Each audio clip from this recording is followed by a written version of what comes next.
Le 22 octobre 2012, la nouvelle tombe comme un coup de tonnerre. Clifford Brandt est arrêté pour kidnapping. Ce n'est pas tant le crime en lui-même qui choque. En Haïti, hélas, on est habitué. Mais ce qui choque, c'est l'identité de son auteur. Clifford Brandt, héritier d'une des familles les plus riches et les plus respectées du pays. Avec ses complices, il a enlevé et séquestré les enfants moscoso, eux aussi issus de la grande bourgeoisie haïtienne. Alors, que se passe-t-il chez les riches d'Haïti? Guerre des clans, appât du gain ou simplement vengeance personnelle? Avant de plonger dans cette affaire qui a scandalisé tout le pays, il faut revenir à l'origine de cette famille, la famille Brandt. Car pour comprendre le scandale Clifford Brandt, il faut d'abord connaître l'incroyable ascension du premier Brandt. Ce jeune homme débarqué en Haïti sans un sou et qui est devenu presque du jour au lendemain l'homme le plus riche du pays. Une histoire qui éclaire à sa façon les dérives de son petit-fils Clifford Brandt Jr.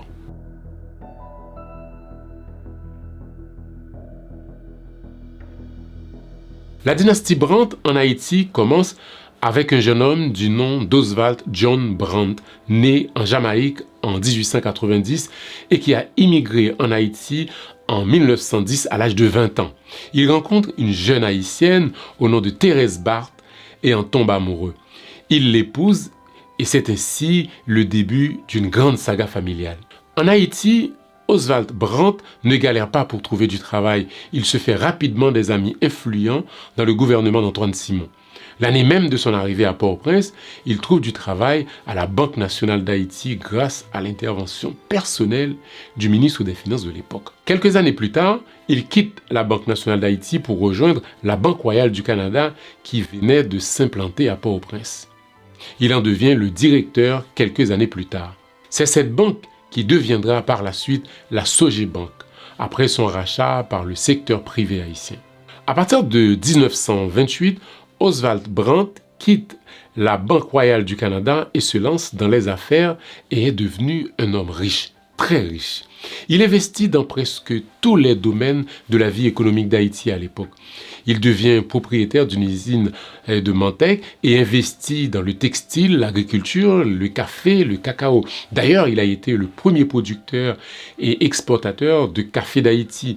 Et ça ne s'arrête pas là. Il investit dans les produits pharmaceutiques, dans les produits alimentaires, notamment la production de l'huile et de concentré de tomates, pas de tomates comme on dit en Haïti. Mais il a aussi des concessions de voitures, en plus de ses investissements dans les assurances. À la fin de la Deuxième Guerre mondiale, Brandt devient l'homme le plus riche d'Haïti. Il investissait à l'époque en Haïti, mais aussi en Jamaïque, aux îles Caïmans, dans les Bahamas, etc. Sa fortune était estimé à ce moment-là plusieurs fois supérieur au budget de l'État haïtien. À partir de ce moment, Brandt est devenu intouchable. Il inspire la crainte et son nom seul fait trembler. Mais la question qu'on se pose, où Oswald Brandt trouve-t-il tout cet argent pour investir partout et dans tous ces domaines? Il n'avait pas de fortune personnelle et son dernier emploi a été directeur de la Banque royale du Canada, comme je viens de le mentionner plus haut. C'est peut-être là qu'il faut aller chercher l'origine de sa fortune soudaine. Quelques curieux sont allés gratter de ce côté-là et on a découvert des choses curieuses. Eh bien, il faut savoir que pendant qu'il était directeur de la Banque royale du Canada à Port-au-Prince, l'institution a été victime à plusieurs reprises des attaques de son fourgon. Vous savez, ces voitures blindées qui transportaient des billets et des trésors des banques. Eh bien, à chaque braquage, les bandits ont emporté les coffres du fourgon. Donc, selon certains, c'est Oswald John Brandt qui serait le cerveau de ces braquages. C'est ainsi qu'il aurait constitué sa fortune. Selon l'auteur Charles Dupuis, il y a des preuves évidentes à cette thèse, mais Oswald Brandt n'a jamais été poursuivi pour cette affaire. Brandt n'est pas seulement devenu riche, mais il a su faire fructifier ses avoirs grâce à ses amis politiques, des gens qu'il a aidés et qui lui ont renvoyé l'ascenseur une fois arrivé au pouvoir. Dans ce petit jeu, il y a forcément des corruptions. D'ailleurs, on disait que Brandt était passé maître dans l'art de corrompre les fonctionnaires. Un journal de l'époque, La Ruche, l'avait accusé d'escroc, et ce n'était pas pour rien. Avec la bénédiction de ses amis politiques, notamment Élie Lescaut, qui l'a beaucoup favorisé, cela lui a ouvert de nombreux marchés et lui a donné des passe-doigts. Pendant la Deuxième Guerre mondiale, vous savez qu'Haïti, dirigé par Élie Lescaut, avait déclaré la guerre à l'Allemagne et persécuté la communauté allemande établie en Haïti. Et voilà, leurs biens ont été saisis.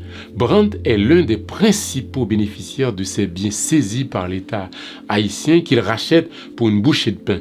Par exemple, l'une des principales et des plus grandes entreprises d'Haïti à l'époque, la Rheinbold, qui compte des usines pour la fabrication du café, du coton et du cacao, de l'huile et du savon et de nombreux magasins, a été cédée en grande partie à Oswald Brandt. Brandt est devenu incontournable. On dit que c'est lui le vrai chef du pays. C'est lui qui fait et défait les politiciens. Mais sous-estimé, le ton va changer. À l'époque, le pays fait face à des difficultés économiques énormes. La pauvreté et la vie chère font rage. Les familles se serrent la ceinture alors que Brandt continue de s'enrichir en augmentant les prix des produits de première nécessité. Il y a eu des protestations bien sûr et on accuse le financier d'être le responsable de la vie chère et de la famine. Après quelques mesures inefficaces, Estimé ordonne l'arrestation de Brandt pour fraude fiscale, abus de confiance, corruption de fonctionnaires. Mais il ne va rester que 3 jours en prison. Le directeur de la prison, sachant qui était ce prisonnier, pas comme les autres, va tout faire pour lui plaire. Il ramène ses propres meubles, les meubles du directeur, on va dire de son propre salon, dans la cour de la prison pour que Brandt puisse être à l'aise et recevoir ses amis qui viennent le voir en prison. Sous Magloire, les affaires de Brandt reprennent de plus belle. Son fils Clifford est un ami personnel du président Magloire avec qui il partage la passion des bons cigares, le bon vin et la vie mondaine. Brandt est au sommet de sa gloire. Mais avec l'arrivée de Duvalier au pouvoir, la toute-puissance de Brandt va prendre un coup. Duvalier le fera financer sous forme de prêt la rénovation de la Grand-Rue. Dorénavant plus discret, Brandt fait quelques dons. Il offre un laboratoire de sciences au lycée Pétion et donne au gouvernement de Duvalier 750 000 $ à titre de contribution au programme de développement du pays. Mais Clifford Brandt, le fils, sera suspecté d'être l'informateur en Haïti de Radio Von-Von. Vous savez, cette station clandestine et organe de l'opposition anti-duvalieriste qui émettait depuis les États-Unis. Et en 1968, Oswald Brandt et son fils Clifford seront emprisonnés aux casernes de Salines sous l'accusation d'avoir financé l'invasion avortée de la coalition haïtienne en 1968 au Cap-Haïtien. Selon Leslie Payan, le pouvoir noiriste de Duvalier lui a réservé un traitement de faveur. Pris la main dans le sac, Brandt père et fils seront logés aux casernes des Salines avec droit de visite, tandis que Clémar Joseph Charles, un autre homme d'affaires de milieu modeste, et aussi accusé dans cette affaire, sera enfermé pieds nus, en caleçon et chemisette à Fort-Dimanche, puis au pénitencier national. En 1973, Oswald Brandt crée avec son fils Clifford et d'autres actionnaires haïtiens, parmi lesquels Marcel Dupuis, Georges Bossan, la Banque de l'Union haïtienne BUH. Oswald Brandt meurt 3 ans plus tard, le 24 mars 1976, laissant son fils Clifford à la tête de son empire financier. Il avait 85 ans. Oswald Brandt n'avait jamais pris la nationalité haïtienne. Il a gardé son passeport britannique, même s'il se disait haïtien de cœur. Il faut ici préciser que même s'il était né en Jamaïque, Brandt était britannique. À l'époque, la Jamaïque était une colonie britannique. À partir des années 80, la discrétion est devenue presque une religion chez les Brandt, ainsi que chez d'autres familles bourgeoises en Haïti. Ils vont refaire surface dans les années 90 avec l'arrivée au pouvoir de Jean-Bertrand Aristide. Les Brandt et d'autres familles riches sont accusés d'avoir financé le coup d'État contre Jean-Bertrand Aristide. À partir de ce moment-là, l'influence des Brandt commence à diminuer tout doucement au profit d'autres familles qui gravitent autour du pouvoir politique. Clifford Brandt, le fils d'Oswald Brandt, meurt en 2001. Et nous voilà arrivés à Clifford Brandt Jr., l'autre Brandt célèbre, mais pas pour les mêmes raisons que son grand-père.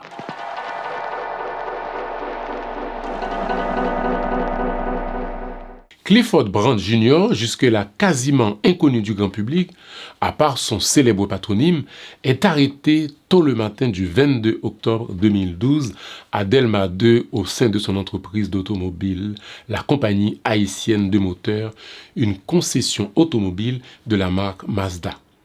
Il est accusé d'avoir organisé sur la route de Bourdon, le 16 octobre 2012, l'enlèvement et la séquestration de Coralie Moscoso, 23 ans, et Nicolas Moscoso, 24 ans, les enfants d'une autre famille célèbre, la famille Moscoso, l'une des plus riches familles haïtiennes et aussi principaux actionnaires de la Sogebank. D'ailleurs, le patriarche Robert Moscoso est PDG de la Sogebank. Les ravisseurs avaient exigé une rançon de 2 millions de dollars pour libérer les otages. Des messages envoyés avec un téléphone BlackBerry ont permis d'établir que l'homme d'affaires était le cerveau du réseau. Après plusieurs heures d'interrogation, Clifford Brandt passe aux aveux et conduit les policiers à Pernier sur le lieu où sont séquestrés les otages. Le prévenu a aussi donné les noms de ses complices, dont un ex-inspecteur de la police du nom d'Edner Comé. Un avis de recherche est immédiatement lancé à l'encontre de toutes les personnes impliquées dans cet acte. La police parle d'un puissant réseau impliquant des hauts gradés de la police et dirigé par l'homme d'affaires et qui opère sur tout le territoire. La police a trouvé une liste établie par le gang de Clifford Brandt concernant d'autres personnes à enlever. Dans le cadre de cette enquête, plusieurs personnes sont arrêtées.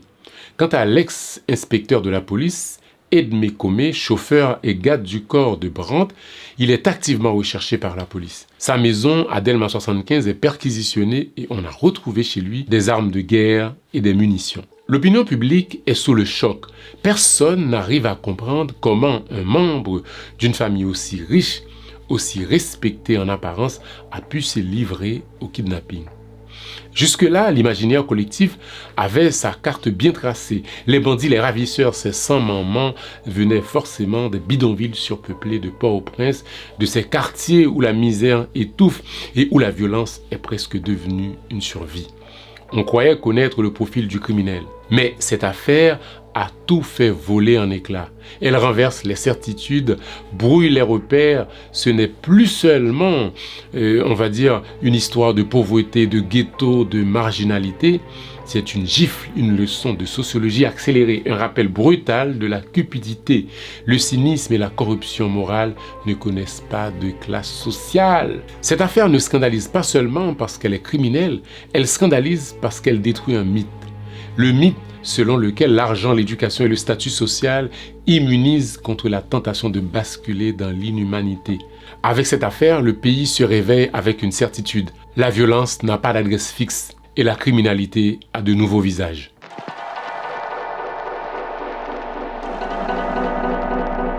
En 2013, Clifford Brandt est transféré à la prison civile de Croix-des-Bouquets, réputée pour être plus sécurisée. Cette prison, construite par le Canada, a nécessité des moyens considérables. Elle est censée être plus sûre. L'instruction judiciaire avance lentement et les médias soulignent l'influence et les pressions entourant le dossier. Coup de théâtre, le 10 août 2014, Clifford Brandt s'évade de la prison de Croix-des-Bouquets. Alors, qu'est-ce qu'il s'est passé? Profitant des heures de sortie dans la cour de la prison, comme ça se fait tous les jours, des prisonniers ont attaqué les gardiens, se sont emparés de leurs armes, ont ouvert les portes et se sont enfuis. Cette mutinerie a permis à plusieurs centaines de détenus, plus de 300 selon la police, de s'échapper. Parmi eux, Clifford Brandt, bien sûr. Après cette évasion spectaculaire, la police a bouclé la zone et survolé la prison par un hélicoptère, mais les fugitifs étaient déjà bien loin. Au sein de la police, on soupçonne la complicité de certains agents de la prison. Un avis de recherche est alors diffusé contre Clifford Brandt avec 1 million de gourdes de récompense pour toute information menant à sa capture. Mais l'évasion du fugitif Clifford Brandt n'aura pas duré longtemps. Seulement 2 jours après sa fuite, il est arrêté en République dominicaine et extradé en Haïti.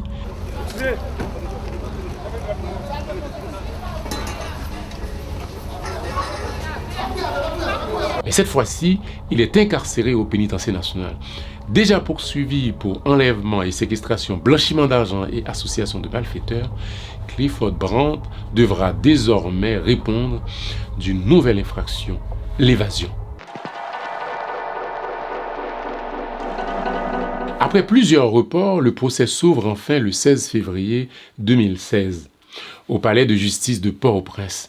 Lors de ce premier procès, Clifford Brandt et 5 complices sont jugés pour kidnapping, séquestration, association de malfaiteurs et autres infractions liées à l'enlèvement des enfants Moscoso. Pendant l'audience, Clifford Brandt clame son innocence et accuse Edner Comé, l'ancien policier recherché par la police et qui a été son chauffeur et son garde du corps, d'être le principal auteur du kidnapping de Coralie et Nicolas Moscoso. Il raconte avoir expliqué à l'ancien policier un vieux contentieux entre sa famille et les Moscoso, et Edner Comé lui avait promis de l'aider. La dernière fois que Comé l'a appelé, c'est pour lui annoncer qu'il a le contrôle des Moscoso sans plus d'explications. Quand la police est venue l'arrêter, toujours selon l'explication de l'accusé, il ignorait le motif. C'est à la direction de la police nationale, où il est rouillé de coups, selon ses dires, qu'il a appris qu'il est impliqué dans une affaire de kidnapping. Donc, Edner Comé, en qui il avait confiance, l'a piégé. Clifford Brandt jure par tous les saints et tous les lois qu'il est un honnête vendeur de voitures et qu'il n'a rien à voir avec cette affaire de kidnapping. Sauf que, pour quelqu'un qui ne sait rien de cette affaire de kidnapping, il a pu donner des informations précises aux policiers sur le lieu où étaient séquestrées les victimes. On lui a évidemment posé la question et il dit que c'est Edner Comé, encore ce même Comé, qui lui a donné l'information quand les policiers ont appelé Comé et lui ont passé le téléphone. Ça, c'est la version de Brandt pour l'instant. Maintenant, quel est donc ce contentieux dont parle Clifford Brandt entre sa famille et les Moscoso? Selon les propres dires de l'accusé, ce conflit concerne un appel d'offres pour des autobus. On va revenir sur cette affaire d'autobus, mais avant cela, arrêtons-nous un peu sur un autre événement qui, selon Clifford Brandt, a constitué un contentieux entre les deux familles. Le 26 juillet 2007, la police haïtienne arrête 2 membres de la famille Brandt, le père et le frère de Clifford Brandt, Fritz Brandt et son fils David Brandt. Ils sont accusés de faux et usage de faux de documents bancaires, de contrebande et de corruption. Ils sont placés en détention au pénitencier national, puis déférés devant le parquet du tribunal civil de Port-au-Prince le 27 juillet 2007. Fritz Brandt, après environ 3 mois de détention, a été libéré provisoirement par une ordonnance du juge le 6 novembre 2007, tandis que David Brandt, son fils, est renvoyé devant le tribunal criminel pour être jugé. Eh bien, le différent pourrait être cette affaire. Certains pensent que les Moscoso étaient derrière l'arrestation de Fritz et David Brandt. D'ailleurs, durant le procès de Clifford Brandt, Robert Moscoso dit qu'on l'accusait à tort d'être l'instigateur de l'arrestation des membres de la famille de Brandt, mais est-ce que cela a pu être le mobile de Clifford Brandt pour enlever les enfants d'une famille concurrente? Oui, d'après Clifford Brandt, qui explique que son père a été humilié dans cette histoire. Il donnera des précisions un peu plus tard. Revenons au procès de Clifford Brandt. Le 13 septembre 2016, le tribunal rend son verdict. Brandt est condamné à 18 ans de prison. Ses co-accusés sont aussi lourdement condamnés. Ses lieutenants Rico Pierval et Carlo Bendel Saint-Fort sont condamnés à 18 et 19 ans de prison. D'autres prisonniers poursuivis pour complicité sont relaxés. C'est le cas de sa secrétaire Sawadienne Jean ainsi que 2 autres personnes, Caroline Richma et Evans Larieux. Le tribunal a ordonné la libération immédiate de ces 3 personnes. Edner Comé, l'inspecteur de police considéré comme le numéro 2 du réseau Clifford Brandt, est toujours en cavale. Il est donc condamné par contumace. Les condamnés ont fait appel de leur condamnation. En mars 2018, la Cour de cassation annule le verdict pour vice de procédure. L'affaire doit être rejugée au tribunal des Gonaïves, mais le procès a été reporté à plusieurs reprises. Finalement, en décembre 2018, se tient le nouveau procès de Clifford Brandt et de ses complices. Clifford Brandt se présente au tribunal comme un homme nouveau, comme un homme né de nouveau pour être plus précis. Il a changé, dit-on. Il s'est converti au christianisme et il est devenu pieux et prêt à expier ses péchés. Cette fois-ci, il ne se décharge pas de ses responsabilités. Il demande pardon et dit regretter son acte. Et il a reconnu qu'il est bel et bien l'auteur du double kidnapping des enfants Moscoso et qu'il s'agissait, selon ses propres mots, d'un acte de vengeance. La famille Moscoso aurait obtenu un contrat de voiture pour 2 millions de dollars avec l'État haïtien, alors que ce contrat aurait dû lui revenir, lui le vendeur de voitures. Pour cela, il se venge en kidnappant les enfants de son concurrent. Il a utilisé les services et l'expertise de l'ex-inspecteur de police.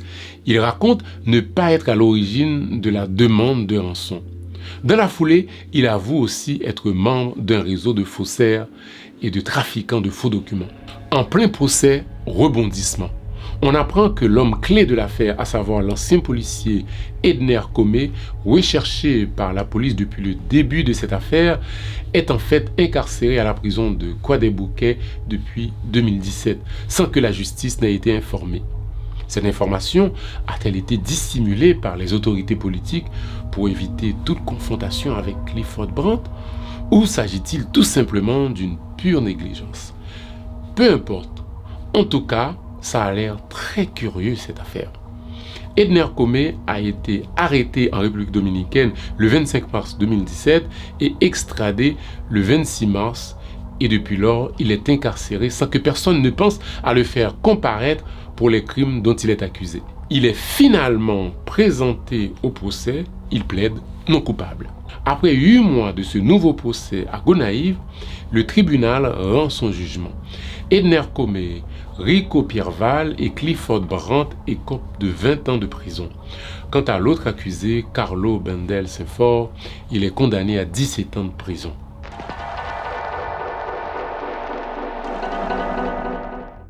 Clifford Brandt affirme qu'il a agi sur un coup de colère par pur esprit de vengeance et non pour de l'argent. Selon lui, il ignorait tout de la demande de rançon et même du montant réclamé. Faut-il le croire? Réfléchissons un instant. Il n'a pas fait ça pour de l'argent, vraiment? Rappelez-vous, Brandt soutient que Moscoso a obtenu un contrat de 2 millions de dollars avec l'État haïtien, un contrat qui, selon lui, aurait dû lui revenir. Et quel est le montant exact que ses complices ont exigé pour libérer les enfants Moscoso? 2 millions de dollars. La coïncidence est trop parfaite. Ce qu'il réclamait à Moscoso sous forme de rançon, c'était en réalité la valeur de ce contrat perdu. Peu importe qu'il nie la motivation financière, tout converge vers une vérité simple. Ici, la vengeance et l'argent sont les deux faces d'une même médaille. Merci de m'avoir accompagné jusqu'au bout pour cette page d'histoire. Prenez soin de vous et à bientôt pour une nouvelle page d'histoire. Au revoir.